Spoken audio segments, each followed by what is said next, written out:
Tamam, bu mənim Mariano'nun dondurma arabasında qəzaya uğradığım hekayəmdir.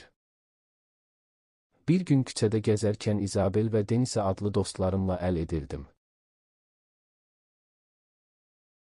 Amma birdən gölməçənin üstündə sürüşdüm və